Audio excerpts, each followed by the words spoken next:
sealed matches, progression matches, and memes.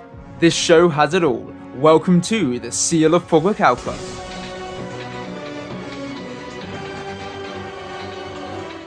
Hello and welcome to episode 18 of the Seal of Progrichalcos. Last episode, Tobias absolutely wrecked most of my decks, bringing the series scores up to myself on 125 and Tobias on 90, slowly catching me after being, 45 points behind, now only 35 behind. Not too shabby.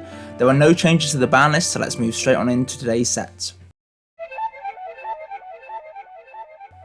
First up, it's Power of the Duelist. Now, this set was released in August 2006 and has a few good things going for it. Notably, you can see in the rares you've got stuff like Future Fusion and Overload Fusion, both of which have seen extensive play in various different sort of fusion mega combo decks. You don't say. Future Fusion especially, just being able to dump all your materials from the deck to the graveyard on activation was way too powerful. Thankfully it did get errated, but if either of us pull it, we'll probably be playing with it pre-errata until the point that it does get errated, so that could be a really fun tool. Also in the rares, you've got stuff like Destiny Hero Dasher. This card is interesting. I wouldn't say it's great, but it does allow for some wacky shenanigans. Like if it's in the graveyard and you draw a monster, you can just special summon the monster you draw. No charge, no strings. This card saw a lot of play when Destroyer Phoenix Enforcer was released, just being a card that you'd want to dump off of the Destiny Fusion to be able to hopefully get out a really cool monster later on. We obviously also do get the alien monsters debuting here, and they're not very good. In the super rares, we get a whole bunch of Neo-Spacians. Obviously, Aqua Dolphin saw a lot of play once it was realised how good this card was, especially in sort of gooky decks. I do like Ultimate Tyranno quite a bit. This card's just a big chunker with 3k attack, you can attack everything, so that's pretty nice. Ultra rares, we get Chimera Tech Overdragon, which is a very good card. The other Neo-Spacian fusions are not. But then in the commons, we get some cards that have really stood the test of time. Baby Saurus. There weren't too many ways to trigger this card back then, but ever since the Dinosaur Structure deck came out in, 2016, this card has been instrumental in allowing that deck to be relevant. This card is insane. Not a hard once per turn. Just being able to special summon a litany of level 4 lower dinos from the deck is very good. You've also got stuff like Mausoleum of the Emperor, which any tribute summon deck knows, or any Vanity Stun deck knows that this card is insane. We then obviously get all-star normal monsters in Elemental Hero Neos and Saber Saurus. Hey now, you're an all-star, get your game on, go play. So a lot of good stuff here, also a lot of trash, like some of these alien cards are some of the worst things I've ever read. Like Crop Circles is one of the few cards that you can actually fail to resolve, because if you don't have an alien in the deck whose level is equal to the level of the monster you send to the graveyard, you just take 2000 damage. Insane that they actually printed a card like this. Normally if a card can't be resolved, you just can't activate it. So if you try to do this in a tournament setting and then realize you didn't have anything in the deck, you'd have to sort of fix the game state or go broken game state, game loss. But no, they actually just print on the card, yeah, you could just fail to actually resolve its effect properly, so that's kind of funny. Is it though? Alright, the only things that really matter are things like Baby Saurus, so we pulled enough of that. We pulled 2 Cosmic Horror Gangia, which is a funny, kind of the win con for aliens, still not a very good card. We did get the Flare Neos hype. More than enough Mausoleums, we got more than enough Future Fusions too, Neo-Space out the wazoo, 3 Saber Saurus, and the 3 Pass of Destiny. Pretty much as good as you could get from this, so very happy with what we pulled. Let's flick on over to Dueling Book and see how we do. Okay, so Power of the Duelist is a little bit hard to build in Sealed because there's 3 core strategies in this set, and none of them we really pulled well enough to go in on. So you've got the aliens, of course, you've got the Destiny Heroes, and you've got dinosaurs. So we're sort of just playing all of them together, or at least the best ones of each of those archetypes, and hoping for the best. To start with, we've got 3 Alien Grey. So on flip, it puts 1 A counter on a face-up monster the opponent controls, and if an alien monster battles a monster with an A counter, that monster with the A counter loses 300 attack and defense for each A counter on it. However, this effect only works while you control an alien monster that has that little effect in parentheses, so isn't just an omni property of the A counter, even though it really should be. And then when it's flip face-up and sent to the graveyard, you draw a card. This is the pre-Battery Man Microcell, where you flip it, you put an A counter on, then you draw a card when it dies. Kind of a good card, just being able to cycle is nice, and potentially the A counters could be relevant for some of our alien monsters here. We've got 2 Alien Hunter. If this guy destroys a monster with an A counter on, it can battle once again in the row. But again, this guy doesn't have the stipulation where if it's on the field, the monsters with A counter actually lose attack. So to be able to pair the sort of attack loss, you have to have the Grey or I believe the Warrior on the field. Yeah, Warrior is pretty cool. He on Battle Destruction puts 2 A counters on the field and again has that sort of attack reduction while he's on the field, which is good. The Alien Mother is a pretty good 1 tribute, so if it destroys a monster with an A counter on, you get to summon that monster to your field at the end of the battle phase. You can't get more damage in with that monster, but obviously being able to steal a monster, especially in a set like this, is pretty strong. But if it's removed from the field, all the monsters summoned by its effect get destroyed, so it does have a bit of a downside there. We are playing, as I said, 2 Alien Warrior. We've got 1 Black Stego. This guy's just got 2000 defense, and that's all you need. We've got 2 Cosmic Horror Gangiel, who normally is a 2 tribute monster, but provided we use a monster that the opponent owns as tribute, we can summon him with just 1 tribute, and you can do that with stuff like the Brainwashing Beam, which we'll get to in a bit. And while it's on the field, once per turn, you can just put 1 A counter on an opponent's monster, and it does have the stipulation where all monsters with A counters on lose 300 attack and defense when they battle an alien monster. Unfortunately, this card isn't actually an alien monster, so won't get the benefit from that, but just having a 2600 dude that allows your other aliens to attack over is kind of okay, especially for sealed. We've got 1 Blade Master, so this is a sketch like battle trick. In the battle phase, you can discard it to make all your Destiny heroes gain 800 attack. The main target is Dasher. You can boost the Dasher up to 2900, which does allow it to get through pretty much everything on the field. But the other targets in Defender and Fearmonger just aren't very good. We are playing 2 Dasher, so this guy is probably the best attacker. Obviously in the opponent's turn you've got stuff like the Blade Master, but in your turn you can tribute one of your other monsters to give it 1000 attack for the turn. It does swap to the defense mode after it battles, but you know, if you're making it 3100 attack, you're possibly winning or just outing a really powerful threat anyway, so it's kind of worth it. And then of course while it's in the graveyard, if you draw a monster, you can just summon that monster, which is awesome. We've got 3 Defender. This guy just allows us to hopefully live a bit because 2700 is pretty chunky. Obviously it does have the downside where Tabas will get to draw an extra card each damage phase, but that's fine. 2 Fearmonger. This card is iffy. If it's destroyed by battle in our next damage phase, we get to summon another Destiny hero monster from our graveyard, so it could be used to recur the Dasher, which is good. Triple Sabersaurus, just a 1900 attacker that's actually recurable with the Fossil Excavation. We've got 1 Cyclone Blade. We can use this to equip to a Destiny hero monster to be able to use it as a pseudo spell trap removal, which is kind of cool. 3 D-Spirit. This is a way that we can just special summon one of our weak level 4 lower Destiny heroes from the hand, either to set up a tribute summon or just to wall up. 1 Dark City, so if our Destiny hero monster battles a monster with more attack, it will gain 1000 attack, just like Skyscraper. Triple Mausoleum of the Emperor. This card is insane, but it's a bit of a double-edged sword because it obviously benefits Tabas just as much as it benefits us, essentially allowing us to just normal summon monsters for free, regardless. Essentially allows us to normal summon level 5 or higher monsters for free. We just pay 1000 life points per tribute and the monster gets summoned out without having to sacrifice monsters, which is very strong, but Tabas can also use that effect, so it's going to be a bit of a judgment call as to when we actually want to activate this card. So we've got 3 Brainwashing Beam. This allows us to just take control of one monster Tabas controls that has an A counter on, and then sure, during each of our end phases it loses an A counter, and if all A counters are removed it dies, but hopefully we're just taking control of the monster just to tribute it off or win the game. 3 Fossil Excavation just to recur the Sabersaurus, and 3 Orbital Bombardment. This is a way to turn like a dying alien into some spell trap removal, so maybe it's good enough. In the side we've got a few more tributes and stuff like Bite-Alon, and yeah, nothing else that's too relevant here. Right, let's hop on into the replays and see how we do. Alright, looking at our opening hand, we've got the Defender and the Sabersaurus, both an offensive and defensive threat, so we'd like to see that. Tabas is going to go for the Alien Warrior in attack mode. Thankfully this Sabersaurus is an easy out to that. Sure, we are going to get the A counter on, but unless Tabas is another one of those monsters that actually has that stipulation, our Sabersaurus is going to be sitting pretty just fine. Right, we're just going to set down 2 and pass the turn. Tabas is going to go for the Brainwashing Beam, take control of our Rampaging Dino, and then... Oh god, Crop Circle's what works with any monster? I thought you had to send your own aliens. Okay, cool. So Tabas is going to get rid of our Sabersaurus and be able to special summon a level 4 alien from the deck. Down comes another warrior. Oh my gosh, that's actually a really cool strategy. Tabas is cooking. You ain't seen nothing yet. Common Soul? What? Set one face-up monster on the field after this card. Special summon the nearest space from your hand to the same side of the field as such monster. The such monster gains attack which is attack monster summoned by this effect. When this monster moves from the field within the monster special summoned. Uh-oh. Tabas is going to summon the Dark Panther to buff the Alien Warrior up to 2800.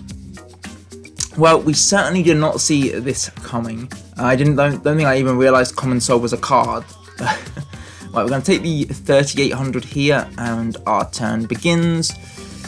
Tobias is just playing with counters for some reason. Right, we're going to go for the Fossil Excavation, discard our own Brainwashing Beam, bring back the Rampaging Dino, and we're going to use him to clear out the Dark Panther. That is going to, I believe that's going to lower... Unfortunately, having just read Common Soul now, that doesn't actually lower the guy's attack, even when the Neospatial Monster Summon is removed from the field. We're going to get defensive and set down our defender and pass the turn. Tobias is just going to head to battle, clean out our Sabersaurus. Fair enough. How the hell do we out 2800? Orbital Bombardment, I guess, is an out to the Common Soul should we ever get an alien monster.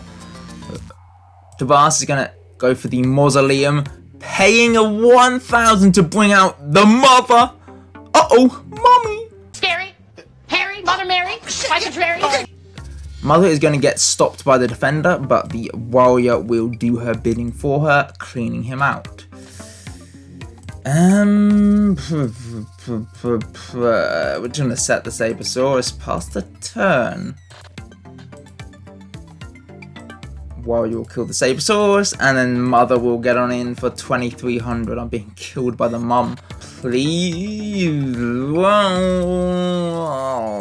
We're gonna summon the Blade Master and die by our own blade into the flippin' Muzaki.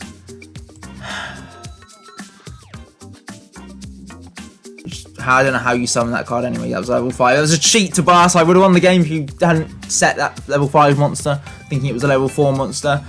See, I'm the rightful winner. Oh my god, you are such a sore loser.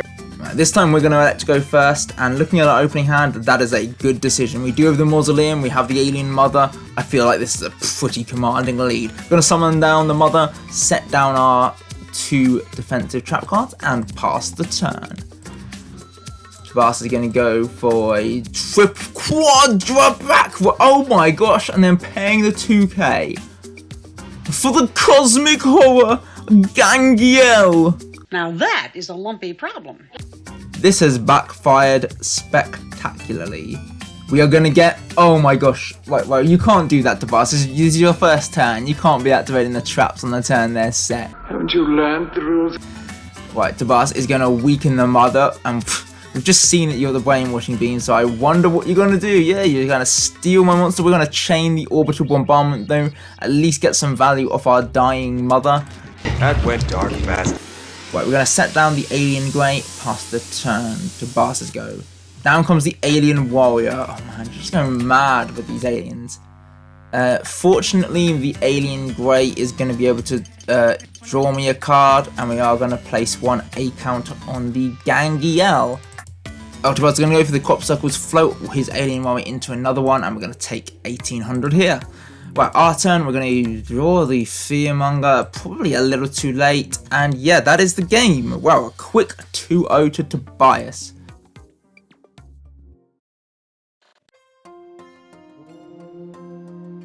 Alright, Dark Revelation 4. Hopefully our fortunes can be turned around with this reprint set. Yes, there's a lot of terrible things reprinted here. As you know, we've been opening a lot of bad sets lately. There are some glimmers of hope here. So this was released at the tail end of 2007, obviously reprinting a lot of the early GX sets. And as you can see, we probably have enough of all of these cards already. We got the 2 Doom Dozer, we got some Heralds already.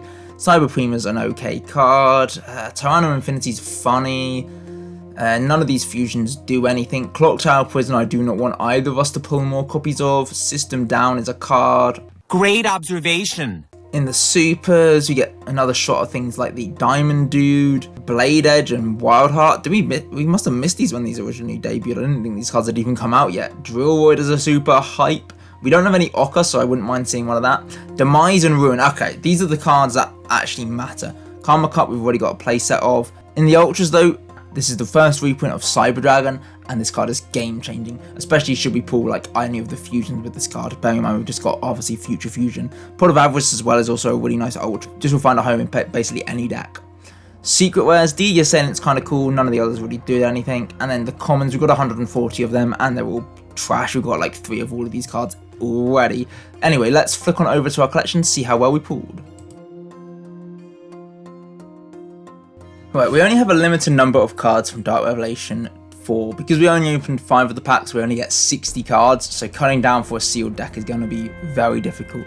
Especially looking at some of the quality of these cards. We've got a couple of Ds, great. We did get the Demise, that is huge. We actually have a pretty good ritual engine with the Chaos cards, so having Demise as another big bomb is great. We've got a few familiar possessed, these are going to be good in the sealed matches.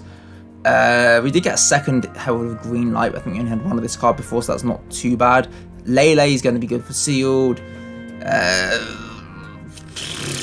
That's about it. All the rest of these cards, we basically had 3 copies. Oh, Magical Explosion. We didn't have this card at all. Oh, that's funny. There's a lot of powerful, evil things that can be done now we have this card. Right, let's head into our sealed deck, and then I can't wait to show you some of my progression decks. Right, for the sealed deck, we are just basically scraping together the 40 best cards of the 60, and when you can see things like Ebon, Magician, Cohen, and Trial of the Princesses, you know this is a living nightmare! Right, starting off with, we have the Adhesive Explosive. This card is actually decent removal, even though it's kind of a bit slow to get going, but you know, it actually does remove a threat, so why not? We've got Double Battery Man D. This guy has 1900 defense, so wow, this card's crazy, you gotta play it. We got 1 beige, not that I think we have any ways to discard in this deck, but 1600 attack is pretty decent. 2 Thethonian Soldier. If it's a sort of battle, Tobias will take the damage that we'll take too, so could come up, especially if we're in like a low life point scenario. 1 Dark Catapulter for potential spell trap removal. 1 Captain Tenacious. So if this card somehow lasts a turn, we can... I'm realizing we have literally no targets for this card. This card has got 800 attack and 800 defense. I mean, what more do you want from a card? Everything. 1 Disciple. We sadly didn't pull multiples of this card, so this guy's just a 1700. 1 Doitsu. I keep discovering a new rock bottom. Yeah, no Soitsu either. This guy's just a 100. Can't get... Oh my god, this is a catastrophe. Ep18 Magician Cohen. Bubble Man. These 2 cards actually have decent attack stats, so they're good. Grass Phantom with no others. Grass Phantoms is great. Herald of Green Light. Oh, that's why Doitsu's here, because it's a fairy. We can use that with the Herald to negate a spell. Crazy. Not a great plan. Lele is actually a good card, 2300 attack, and can just sit there and let us wall up. We have Majestic Mech Senko, another card just for the Herald. Memory Crusher. Potentially, if Tobias randomly pulled a lot of extra deck cards and puts them in for no reason, this card could do extra damage, but essentially it's just 1000 attacker. Oxygeddon's got 1800 attack, which is okay. Poison Draw Fog could net us a draw. Reborn Zombie, it has 1000 attack. And Royal Knight is another card for Herald. Swiftburn Manjo is actually a decent tribute monster. 2300 attack is not bad. We have the Whirlwind Weasel, just 1500 defense is nice. Mad Lobster and Zur as some decent vanillas. For the spells, we're playing Thethonian Alliance, so this actually only has synergy with the Poison Draw Fog and the Thethonian Soldier, but if we control multiple monsters with the same names, they gain 800 attack, so that could be cool. Our Righteous Justice, we've got the Bubble Man, so this could be spell trap removal. Trials of the Princess can equip onto the Cohen and give it 800 attack, and that's about it. Conscription is a really janky card. Basically, it could be the worst thing ever, because you could just essentially be giving your opponent a free draw, or you could get to just summon a monster from the deck. Given that our deck has ended up being 28 monsters, there's a pretty high likelihood that Tobias will have a monster on the top of his deck, so this could just be a way of getting free bodies on the field. Destiny Signal, we can use this to actually float on into the Captain Tenacious should one of our monsters be destroyed by battle. Full Salvo, this can inflict some burn damage based on Tobias' cards in hand. Karma Card is a great removal card. Magical Explosion with 3 spells in deck. This is the wave, right? If we have no cards in hand, we can activate this after we've used all of our 3 other spells and deal 600 damage. Now we're talking. Now, I don't know about you, but that sounds like a devastating blow, the likes of which Tobias will not be able to recover from. We've got Non-Fusion Area, just in case Tobias pulls some fusions. Shattered Axe is an okay battle trick. Simultaneous Loss, we could mill Tobias' best card, and the Super Junior Confrontation is another very weird battle trick, but very hard to actually get the conditions to activate it. Yeah, these cards are not very good. hopefully Tobias's deck looks just as bad. Oh wait, we actually won the rock, paper, scissors. That is a first in this series, I think. I mean, it probably has happened before, but not very often. Right, we're going to go first, and this hand is cracked. We've got our Premier Removal card in Karma Cart, we've got the Premier Offensive threat in Zor, and the Defensive threat in D. Holy moly, we're going to set down the Karma Cart, set down the Super Junior Confrontation, and set down the D. We're going to take things a little slow. We don't want to fire off our big attacker only for it to get outed immediately. We're going to go for the Zora here. Punch on into the Nano Breaker. That's a pretty cool card actually. Decent stats, especially for sealed. Oh, Zor only has 18. I thought Zor was a 1900. Your IQ took a nosedive right down to your shoes there. I guess this card is not as good as I thought it was. Right, we're gonna go for the Joe here and see if we can clear out Tobias's new set monster. Oh god, is the adhesive explosive? Yep. Our Joe will be put out to pasture very soon, much like the current president. America is a nation that can be defined in a single word. I was going to put Right, Tobias is going to set down one card and summon the beige. Oh, Tobias. I give you the D! Take some 300 damage, and now our Birdman will die. Thankfully, we're going to go for the quick win here, try and clear the Nano Breaker, but the Karma Cut. Okay, we're going to lose the win, and with that, pretty much our hopes of winning this game. Especially when Orza is being launched. We're going to go for the Karma Cut, banish the Nano Breaker. We do not want to be dealing with that card's effect, especially as it is the out to the D. Oh, thank you, Lele. Lele. We're going to summon Lele down, and we're going to use him now to out the Orza. Cause I wanna, and I think, doesn't this set up for our Super Junior Confrontation? Good attack once with the lowest defense. Oh no, it doesn't. That's not how this card works. I thought this card would redirect his attacks onto my D, but apparently not. Right, we are going to take the trade, lose our Lele here. We are going to go for the Destiny Signal though. Pulling out the Captain Tenacious. We're on a baby hunt, and don't think we don't know how to weed them out. Yep, he's going to get weeded out. We're going to set down the Conscription, summon our Dark Catapulter, and clear the Scar unbelievably. Tobias is not going to search. I assume Beige must be his only target. We're going to Super Junior Confrontation to redirect the attack into the D, so Tobias will take another 300, and our Dark Catapulter can live to see the another day. We're going to go for the Conscription here, see what we get. Raging Area is pretty bad. I thought for a second that might have been the Familiar Possessed area, which actually would have been crazy. Right, we're going to set down our Adhesive Explosive, turn our guys sideways, and pass the turn. Tobias is going to slowly break our board. Our Dark Catapulter is falling first. Chthonian Soldier, we actually want to hold this guy just in case we get the other one and the Alliance to be able to potentially boost him up. Oh, and now the threats are cooking. Heater is down and the heat is on. Thankfully, he's going to go for that one into our Adhesive Explosive so we can blow up the Fire Girl next turn, as Tobias's Beige kills his area. Right, Disciple is huge here. This allows us to out the Beige, and we know that the Familiar Possessed monster is dying too, so we're going to be back on tempo advantage. Right, Tobias is going to set and set. Have the tides turn, Tobias? Right, we're going to summon down the Chthonian Soldier, head to battle, go for the Disciple in, see what Tobias is dealing with.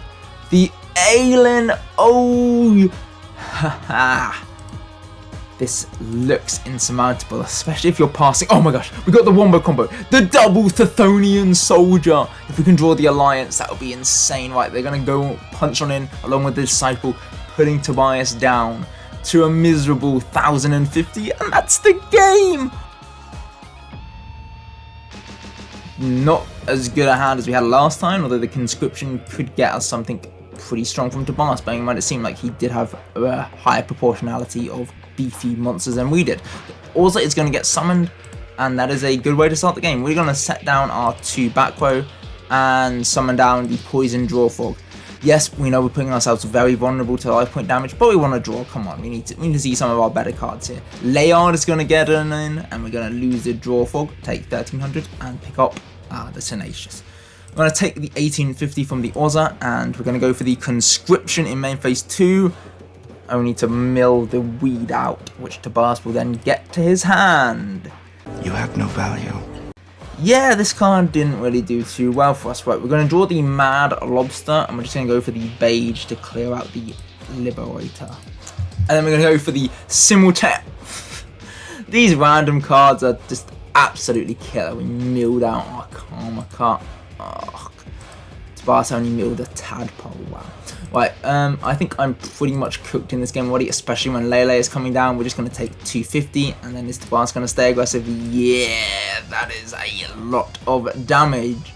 We're going to get weeded out, and I imagine that is just the game if Tabas has any monster with any attack points.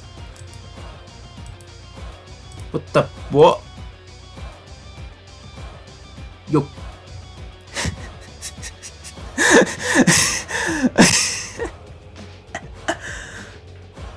Yeah, I mean, getting absolutely incinerated is a way to lose. Yeah. I'm never gonna live this down. Wow, that was crushing. Game 3. The neg 4 for the Infernal Incinerator. But, I mean, it gets you the game, so yeah, sure. We're going to go for the Man Lobster, summon him down. Tabas are going to go massively defensive, but with the Orza, that is going to clear the Lobster. We're going to take 150. We're going to go for the Shattered Axe to start weakening it, and then go for a Disciple of the Forbidden Spell, try and out it, but we're going to get killed by the Karma Cup. Tabas are going to turn his monster sideways, and we're going to be able to clear it with the Beige now. Hopefully now we can keep on cooking if Tabas isn't being able to generate advantage. Oh, we're going to go for the Scar to grab a Beige. We're going to go for the Lele, but just keep him in attack mode. The Beiges will crash, and now we're going to go for the Senko, deal 1000 damage here, and draw 1 and die in the end phase. Tabas' turn is going to summon the Rottweiler. We're going to crash with the Captain Tenacious, and Tabas is just going to set and pass. We're going to keep on going in with the Dark Catapulta, leaving our Lele as just this offensive, omnipresent threat. We're going to go for the Heater in for 1850, and now we feel like we've actually got a decent footing. We're going to go for the Lele, get some 2300 damage down. We're going to discard something or other, and then win the game. That was laborious.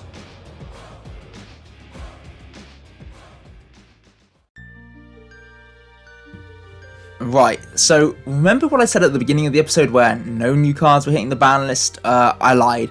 Apparently we're just limiting Macrocosmos and Dimensional Fissure straight out the gate.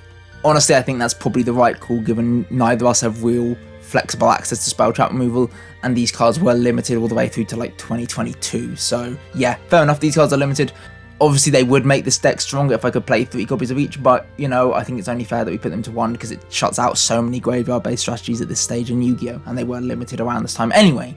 So this whole deck revolves around using counter trap cards and then benefiting from them with the Bountiful Alchemist to either draw, or the Layard, the Liberator, to return our banished fairies to hand. And how do we get our fairies banished? Well, that's where the Die-Fi and the Macrocosmos comes in. Or, if we're unable to find either of these cards, we are also playing the Soul of Purity and Light. Now, this is one of the cards from, I think, early DM that we never saw played by either of us, but it's actually a pretty strong pseudo-chaos monster. So it requires you to banish 2 light monsters from your graveyard to summon, and it's got 2k attack, and during the opponent's battle phase, all monsters they control lose 300 attack. Now I say it's not that good, but you know, I mean, you could bring this card out as a 2k attacker by banishing 2 cards that you can then recur back to your hand with the Layard, so there's some kind of cool synergy there. To flesh out the fairies, we are playing the Shining Angels. This can actually float on into the Layard, and that's about it. Then we do have 2 green light and 2 purple light. These cards don't work if we have the Macrocosmos or the Dimensional Fissure out on the field, but hopefully there'll be enough times when we don't, and we can just use these to proactively negate spells or reactively negate traps. Either way is pretty good for me. We've got 3 Venus. This is a good way of being able to push through our deck and get some fairies in the graveyard. To round off our monsters, we are playing the Azura Priest. This card doesn't really synergize with the rest of the cards in the set other than by being a fairy, but potentially is a good way of cleaning out Tabas's board if for whatever reason he's playing dinky monsters. We can just use this card to attack every single one of them, clear them all, bounce back to the hand in the end phase. It's a bit of a loss on tempo if we are not clearing out a lot of things, but if in doubt we can just use this card as a discard with either the green or the purple. For these spells, we're playing the Die-Fi, Graceful, Harpy's Feather Duster, but agreed, the Scapegoat, 1 Upstart as well, just for more draw power. The traps are where things get really interesting. We're playing double Divine Wrath, triple Forced Back, double Magic Jammer, 1 Negate Attack, 2 Seventools, and the Say No Man. Alright, our opening hand is pretty good with the Layard plus the Die-Fi. Tabas's opening hand also looks strong with Pot of Greed, fetching him 3 back row and the Luminous Spark. Wait, are we playing a mirror? Are you also rocking the counter traps device? Right, we're going to go for the upstart, fire that off, draw into our Soul of Purity and Light. Okay, then we're just going to go for the Layard. Get Ringed. An interesting choice, not one that I would have made personally. I didn't think Layard was presenting too much of a threat. We're just going to set down our fort and pass the turn. So we're also going to go for the other Shining Angel. We're just going to force it back, stem a bit of the damage here. And we're going to take 1900 direct. Well, negate attack is just another way of living a turn. This is not working out too well. Okay, Graceful Charity is going to get fired off. Tabas is going to draw 3, then discard the Unhappy Girl and the Terraforming. Seeing the Unhappy Girl at least makes me think maybe you're not playing counter foes, maybe you're just playing light stuff. Okay, Shining Angel is going to get summoned. We're going to take a load of damage here. We're going to save the negate attack because we need to draw the Artemis. Okay, we're going to go Shining Angel. Crash with Tabas's own Shining Angel here, and with his Angel he's going to grab the 3rd Angel. Would it be nice if I had a 3rd one? We're just going to grab our 2nd one, and then we're going to crash these 2 again. This time Tabas can float on into the Unhappy Girl, and we're going to float on into the Layard.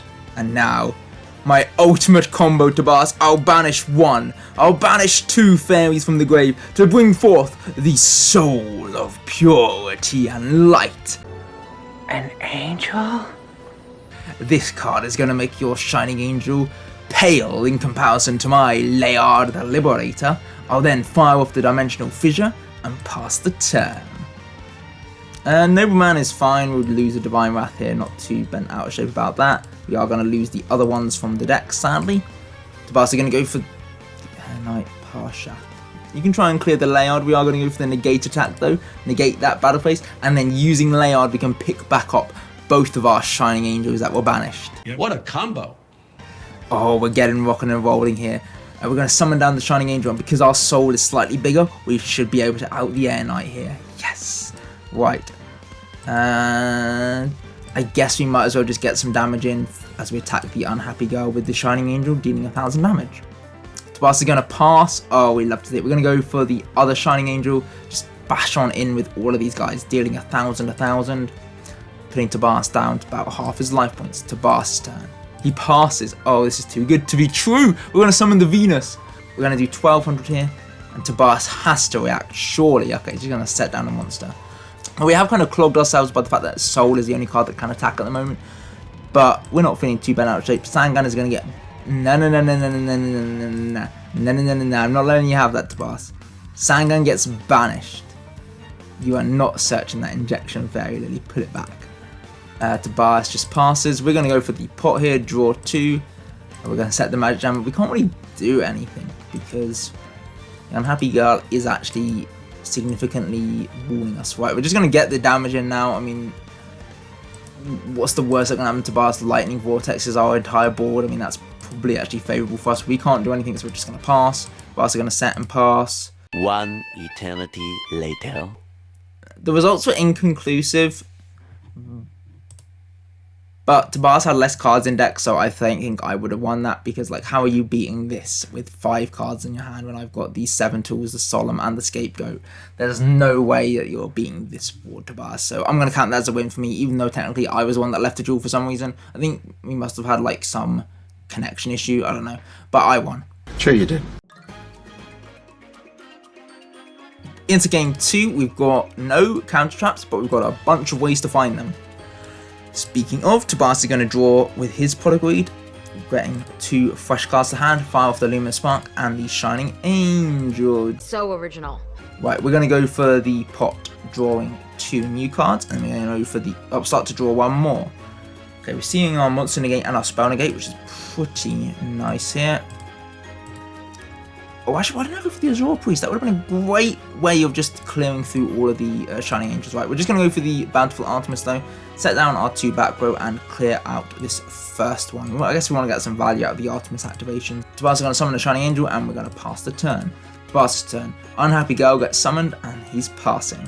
Right, we're just going to summon the Shining Angel, crash the Shining Angels. We've seen this play before. They're going to float on into the middle ones, and the middle ones will crash and grab out Layard and another Unhappy Girl.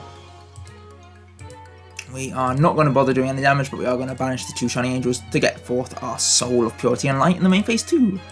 I'm going to pass the turn. Tobias' turn, and he's just setting 1 back row. What is in your hand, Tobias? Right, we're going to set down the Miraculous Descent. Good way of recurring back our Shining Angels. Solemn Judgment, love to see it. We're going to go for the Azure Priest here. This is a pretty good way of being able to deal with the Unhappy Girl, especially as this card just bounces back to the hand so we can freely deal more damage next turn. As is going to happen this time, we're going to deal 2600 and end the turn. Tobias' turn, he's just leaving these guys attack mode. Ring of Destruction is going to out the Azure Priest, fair enough, but Tobias is going to be put dangerously low with that, especially when we can Miraculous Descent to bring back the Shining Angel, and then we can just bat punch everybody into the girl and win. Right, we have opened kind of poorly. We guess we have sided in the Warrior of Zero and we're going to hopefully live the Zerato dream here. We're going to go using the Graceful Vitality to bring out the Soul, and then we're going to use the Bountiful Artemis to get in a little bit of damage here. Tobias is going to fetch the Shining Angel with the Sangan, crash with the Bountiful Artemis, and then go for the Chaos Sorcerer in main phase 2. We're going to Divine Wrath that, draw from the Bountiful Artemis, and now we can just be able to punch on in for what's like half his life points. And that's the game. Right,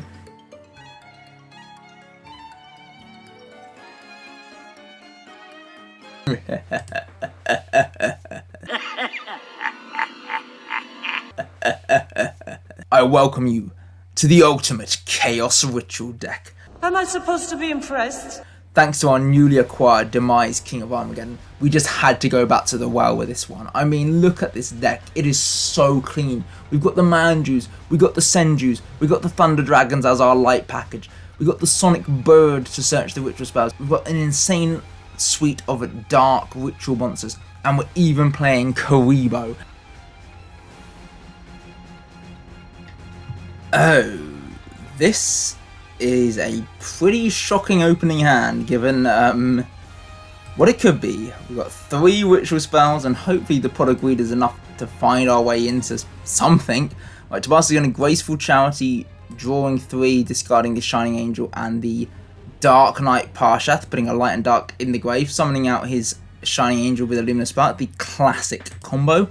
Right, please. War Decree is not bad. We're going to go for the Pot of Greed. Where are my monsters? Oh, right. We're going to set down the War Decree and pass. Tobias is going to buff on in for 1900, and yeah, that is pretty good. We're going to go for the War Decree in the end phase, just ice out Tobias' back. Finally. Manju is a great draw here. We're going to use the Manju. Grab from deck to hand the Relinquished, and we're going to use the Black Illusion Ritual to summon another spellcaster monster. Yes, there's more. The incredible, extraordinary, unforgettable creature known only as Relinquished. Quite a looker, huh?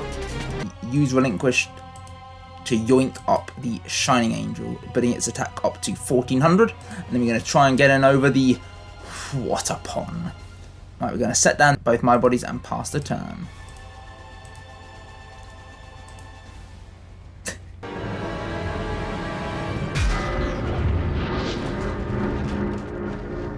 Tobias is going for that Lightning Vortex. We're going to my body that, pay 1500 to keep our Relinquished going.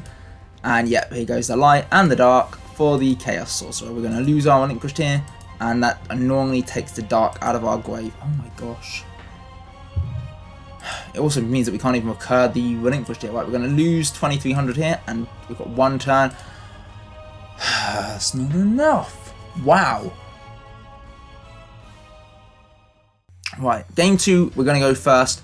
This hand is looking more like it. We've got the Senju, we've got the Graceful Charity, we got Chaos Sorcerer. We're going to use the Graceful Draw to discarding our My Body and the Senju, and we're going to summon the Manju, grab from deck to hand the Demise, and then we're going to set down the Solemn Judgment and the Trap Dust Shoot. Tobias' turn, and we're going to go for the Trap Dust Shoot in the summer phase, shuffle one of Tobias' strongest cards back into the deck. Tobias is going to go for the Pot of Greed to draw 2 deep into his deck, and then he's going to set 2, pass the turn. We actually can't do anything else with our current hands, so we're just going to go punch on in with the Manju for 1400. Tobias is just passing. Well, sure, okay, we're going to go for the Senju here. Grab the Reshef, Kind of wish I'd searched one of the ritual spells now, but as it is, we're now stuffed with monsters for once. We could make the relinquish, but there's no need to. We're just going to keep on punching with our 1400s. Oh, there we go. Sonic Bird has joined the fray. We've got the whole ritual searching party here. Great having the old gang back together again. Right, we're going to grab the end of the world here and then Tobias. Are you ready? We're going to... we're going to bait the Black Illusion ritual with for the Magic Jammer. Now we're going to end of the world, pitching the Weshef to bring forth the Demise, who's going to get winged immediately. You don't let me have any fun. Sure, I mean, don't you just die here, Tobias? Right, we're going to battle with the Oh, God, the Marshmallow. Do we don't even have a... Oh, we do have the Light and Dark Enclave. Oh, we're just gonna slow roll you, Tobias. Oh, here we go. We're gonna banish a light. We're gonna banish a dark for the Chaos Sorcerer and get that Marshmallow out of here. Now, Manju, punch on in, and the game is mine. I really want this set to do like an explosive OTK. And this is looking like the hand to do it. We've got the end of the world. We've got the Demise off the bat. Right, if Tobias isn't able to negate our witch or something, we can blow up the board. Oh my gosh, we're going to go for the Graceful. Draw 3. We're going to pitch an end of the world, and we're going to pitch this Sonic Bird. We're going to go for the Prog. Draw 2 more. We're going to go Manju. Grab the Weshef. And now, are you prepared to lose, Tobias? We're going to go... You're not so cocky now, are you? Maybe we should just wait the turn before, because then the 7 tools could have done something. Patience is a virtue. Right, Nobleman with Extermination is going to out the My Body. And Tobias are going to go for the Call of the Haunted here to bring back the Mephisto. We're going to go for the 7 tools though, negate that Call of the Haunted. We do not want to get our cards discarded here. Tobias are going to go for the Premature Burial though, so it didn't really matter whatsoever. I'm going to lose, aren't I? We're going to lose the Metamorphosis, probably the best card to lose because we probably weren't really going to do much with that card soon. There we go. Okay, we're going to go for the Sonic Bird. At least we can use this to grab the final Ritual of the Ancients. We're going to fire off that using our Demise to summon the Weshef. And Weshef, we can actually clear the Mephisto here. It does put both of us very low on resources, especially once we crash the Sonic Bird into the Mystic Tomato, and the Mystic Tomato will grab the Witch. Tobias' Witch will go sideways and he'll pass the turn. We're going to go for the Senju here, keep getting the advanced chain going as we grab forth the final Witch monster from our deck in the Relinquish. Senju will be able to clear the Witch, and Tobias will grab from deck to hand. Probably the Marshmallow, yep. Right, well, Chef is going to punch on in for the 2500 just while we can do some damage. Might as well get in as much as we can, and we're going to pass the turn. I wonder what you've just set, Tobias. Oh, what a draw. Right, we're going to go for the Senju, punch on into the Marshmallow, and take 1000 damage, typical, and we're just going to pass the turn. Graceful is potentially huge here, especially if you get into like a Chaos target. Tobias are going to discard the Creature Swap and the Shining Angel. He's going to pay the 2k, be able to deal with our Weshef with the injection value. I think like the Creature Swap would have been better, wouldn't it? Like, you could have killed the Senju, then use Creature Swap to steal Weshef and force me to take like an attack position Marshmallow or something. Oh, well, doesn't matter. We are winning this game right now. Any minute now. We're going to slow roll you, Tobias. Just clear out your injection failure, put you very low on life points, and now get ready to get cooked. Any minute now.